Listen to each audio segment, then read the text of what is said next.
पर जो आप देख पा रहे हैं वो नोएडा के सेक्टर 93A में सुपरटेक के बनाए हुए वो दो टावर्स हैं जिन्हें आज धराशायी किया जाना है।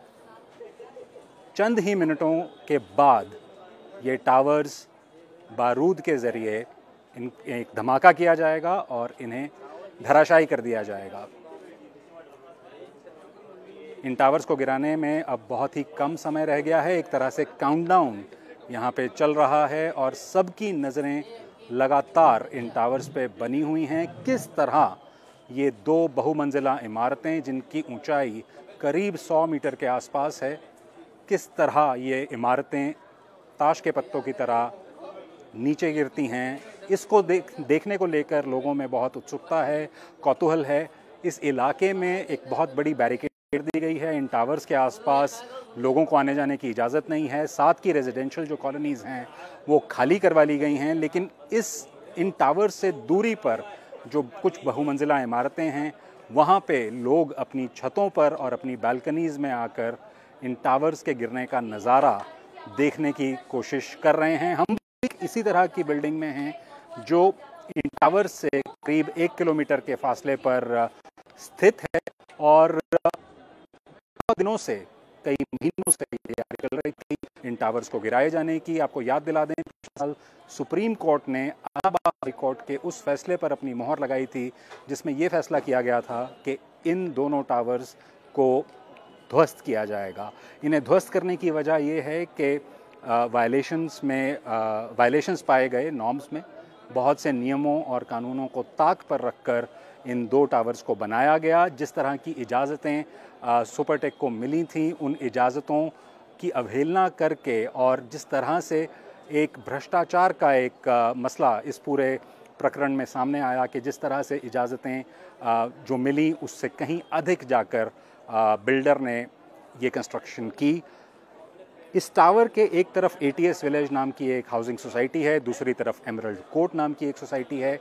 एमरल्ड कोर्ट जो सोसाइटी है वो सुपरटेक बिल्डर द्वारा ही बनाई गई है और गौरतलब बात यह है कि एमरल्ड कोर्ट का एक हिस्सा सुपरटेक ट्विन टावर्स से महज 9 मीटर की दूरी पर है। ये इतना कम फासला है कि देखने से ऐसा प्रतीत होता है कि जब ये टावर्स गिरेंगे तो क्या एमरल्ड कोर्ट का वो वो जो स्ट्रक्चर्स हैं, वो जो बिल्डिंग्स हैं, क्या वो बिना किसी नुकसान के बच पाएंगी? ये एक बहुत बड़ा सवाल सभी लोगों के मन में है और तरह तरह के अरेंजमेंट्स किए गए हैं। जैसे ही अब से कुछ मिनटों के बाद इन टावर्स का डेमोलिशन शुरू होगा, एयर स्पेस इस पूरे इलाके का बंद कर दिया गया है। ये बताया जा रहा है कि जैसे ये टावर्स गिरेंगे एक मिट्टी और धूल का एक गुबार उठेगा और जो कई दिनों तक इस इलाके में रहने की आशंका जताई जा रही है। सेहत को लेके बहुत सी चिंताएं जताई जा रही हैं। डस्ट पार्टिकल्स और जो कंक्रीट और सीमेंट के जो बहुत माइन्यूट पार्टिकल्स हवा में सस्पेंडेड रहेंगे कई दिनों तक, उससे लोगों को सांस से जुड़ी हुई समस्याएं आ सकती हैं। नोएडा में 3 प्राइवेट अस्पतालों को स्टैंड बाय मोड पर रखा गया है। वहाँ पे हॉस्पिटल बेड्स को आरक्षित किया गया है। किसी भी दुर्घटना से निपटने के लिए अगर किसी भी तरह की कोई यहाँ पे इस तरह की बात होती है या दुर्घटना होती है या किसी को किसी किस्म की कोई चोटें आती हैं तो उसके लिए इंतज़ाम किए गए हैं। एक बहुत बड़ी पुलिस प्रेजेंस लगाई गई है। फायर टेंडर्स यहाँ पे लगे हुए हैं, NDRF की टीम्स हैं, क्विक रिएक्शन टीम्स हैं, डिज़ास्टर मैनेजमेंट की एक पूरी मशीनरी इस वक्त इन टावर्स के आसपास ये सुनिश्चित करने की कोशिश कर रही है कि इन टावर्स का जो डेमोलिशन है वो बिना किसी दिक्कत के पूरा कर लिया जाए। और मैं अपने सहयोगी सिराज से दरख्वास्त करूँगा कि वो अपने कैमरे को पैन करें और इन टावर्स के ऊपर उसे रखें और किसी भी क्षण ये टावर्स, जिस तरह से बताया गया है कि 2:30 बजते ही एपेक्स और सियान, ये 2 टावर्स हैं, इनमें बारूद को चिंगारी दिखाई जाएगी। सियान नाम के टावर में जो एपेक्स से ऊंचाई में थोड़ा ही कम है, उसमें ये चिंगारी दिखाने का काम पहले किया जाएगा और उसके कुछ ही सेकंड बाद एपेक्स में जो बारूद लगाया गया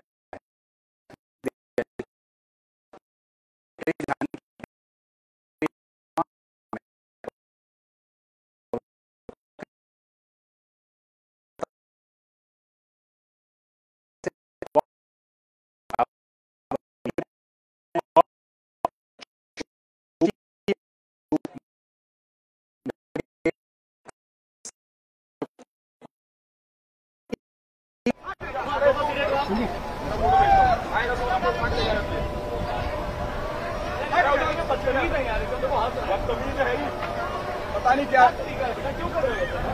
हो जाएगा भाई, छोटे छोटे बच्चे काटे, कुछ हो जाएगा उनको। गिर गए तो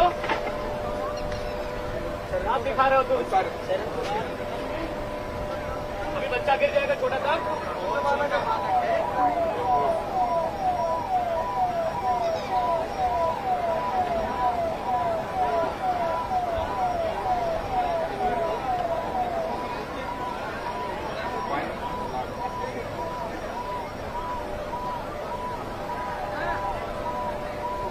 फ्रेम देख लीजिए रेडी।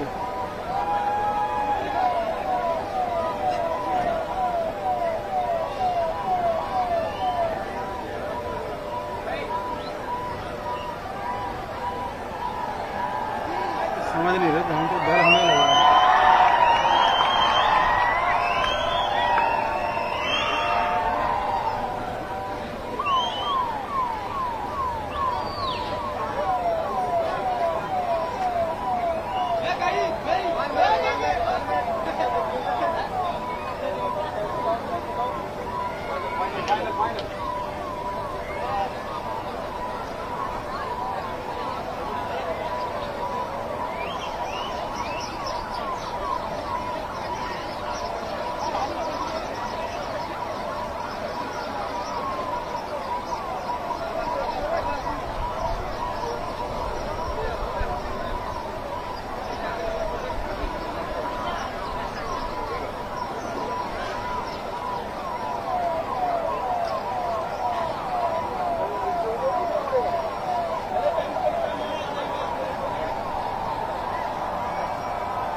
कट करके रोल कर लो। क्या हो गया? 2:30 कर दिया।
देखो कहाँ तक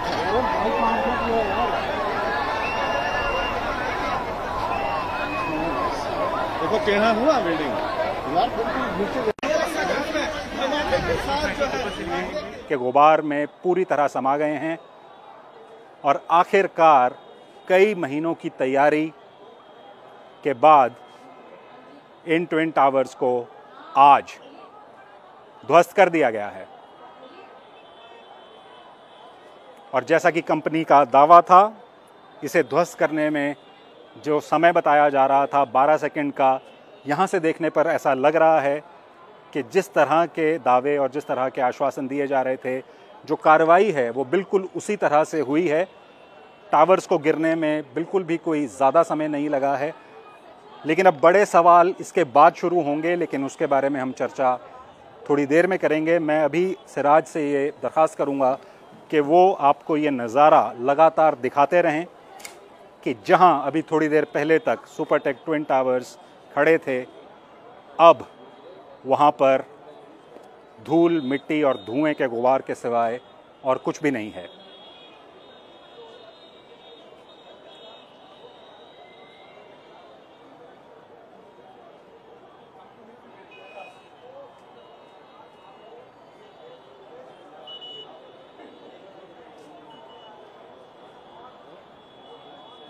ये सीधा प्रसारण आप BBC हिंदी पर देख रहे हैं और हमारी अन्य भाषाओं में भी इस सीधे प्रसारण को आप इस समय देख पा रहे होंगे। आज के दिन की सबसे बड़ी खबर भारत से यही है कि 2 बहुमंजिला इमारतें, 100 मीटर ऊंची 2 बहुमंजिला इमारतें, जिन्हें भारत की सुप्रीम कोर्ट ने पिछले साल अवैध ठहराया था, आखिरकार महीनों की तैयारी के बाद आज उन दोनों इमारतों को ध्वस्त कर दिया गया है, उन्हें नीचे गिरा दिया गया है।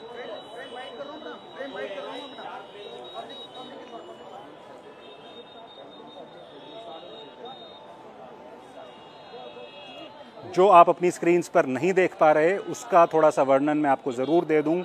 इस इलाके के आसपास जिस तरह का पुलिस बंदोबस्त, जिस तरह का इमरजेंसी सर्विसेज का बंदोबस्त है, वो अभी भी अपनी जगह पर है। बहुत से लोग जो अपने घरों से निकलकर यहाँ की कुछ ओपन स्पेसेस में और पार्कों में आकर इस डेमोलिशन को देखने की कोशिश कर रहे थे, वो अभी भी एक फासले से इन टावर्स को गिरता हुआ देखने के बाद उन पार्क्स में खड़े हैं या वहाँ से निकलने की कोशिश कर रहे हैं। और माहौल यहाँ पर एकदम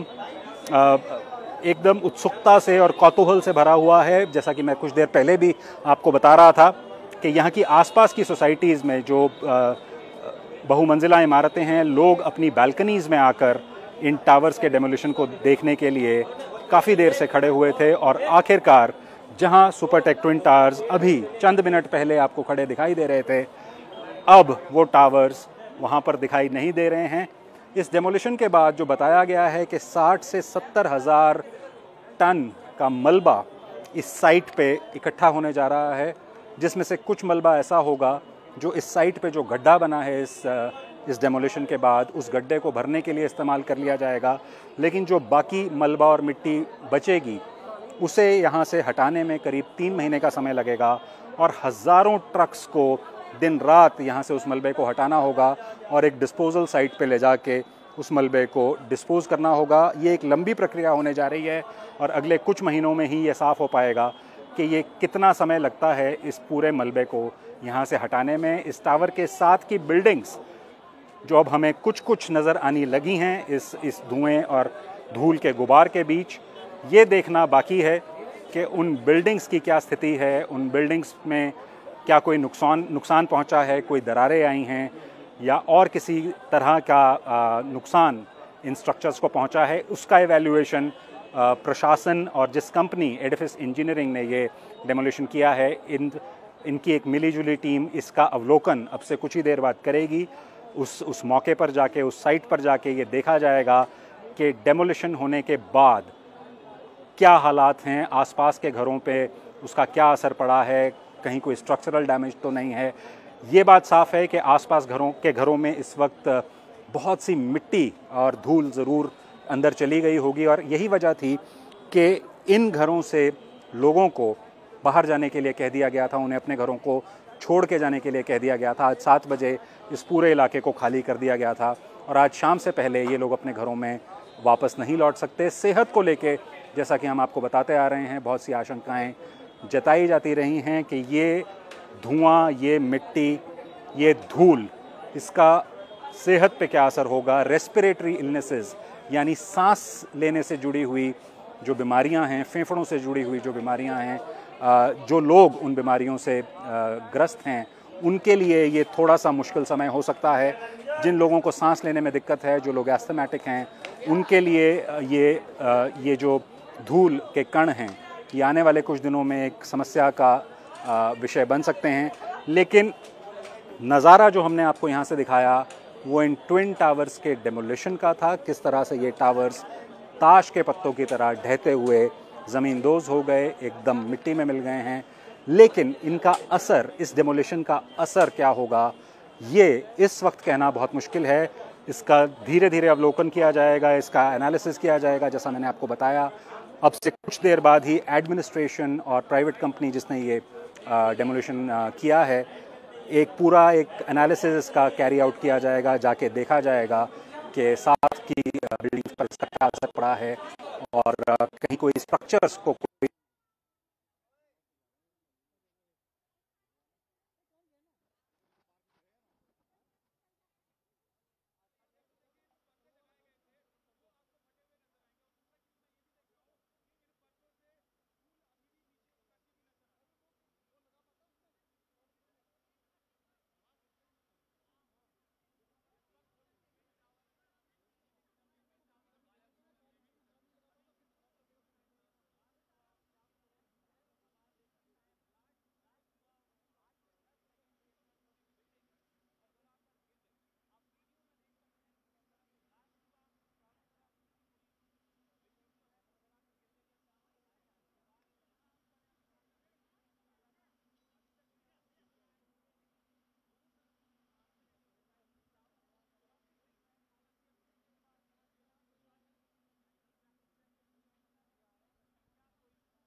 एपेक्स और सयान, जो सुपरटेक ट्विन टावर्स के नाम से भी जानी जाती रही हैं, ये दोनों इमारतें बारूद लगाकर आज ध्वस्त कर दी गई हैं, उन्हें ज़मींदोज़ कर दिया गया है। और आप देख सकते हैं जहां ये दो टावर्स कुछ पल पहले खड़े थे, वहां पर अब जो नज़र आ रहा है वो सिर्फ एक मलबे का ढेर है, एक छोटा सा मलबे का पहाड़ आप देख सकते हैं जो आपको उस जगह पर दिखाई दे रहा है। इसके साथ बाईं तरफ पर आपको स्ट्रक्चर नजर आ रहा है, वो एमरल्ड कोर्ट सोसाइटी का स्ट्रक्चर है। इसी बिल्डिंग को सबसे ज़्यादा खतरा था सुपरटेक ट्विन टावर्स के डेमोलिशन से।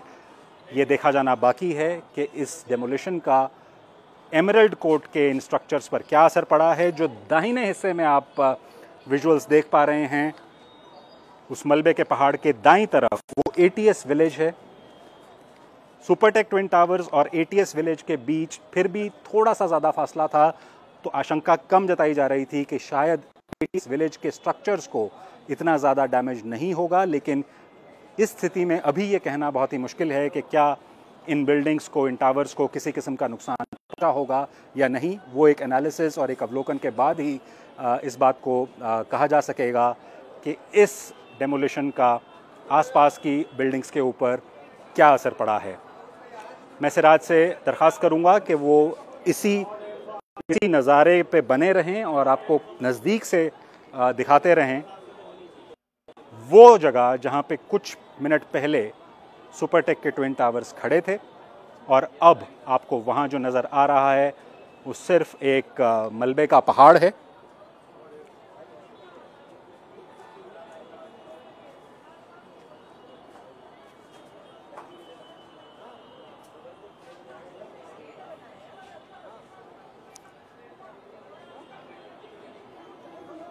बहुत ही अचंभे में डाल देने वाले विजुअल्स अभी हमने देखे हैं और आपको लाइव प्रसारण के ज़रिए दिखाए हैं। इस तरह का नज़ारा भारत में बहुत कम देखा गया है। पहले भी इस तरह के कुछ डेमोलिशंस किए गए हैं, लेकिन इतनी ऊंची इमारतों के डेमोलिशंस भारत में पहले नहीं हुए हैं।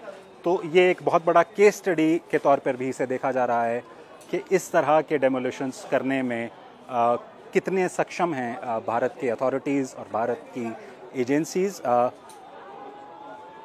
लेकिन 100 बातों की एक बात, सुपरटेक ट्विन टावर्स जिन्हें पिछले साल अवैध घोषित किया गया था, एक लंबी कानूनी लड़ाई के बाद आज आखिरकार ये दोनों टावर्स ध्वस्त कर दिए गए हैं और मिट्टी में मिल गए हैं।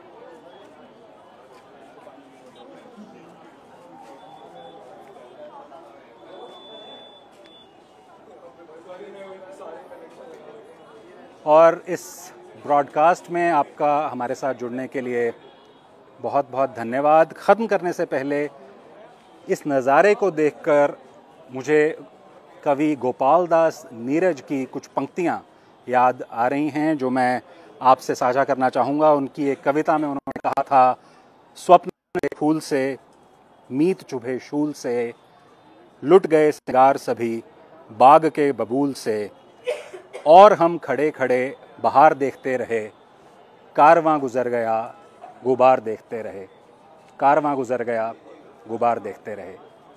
मेरा नाम राघवेंद्र राव है, मेरे साथ कैमरा पर मेरे सहयोगी सिराज अली ये सीधा प्रसारण लेकर आपके सामने उपस्थित हुए।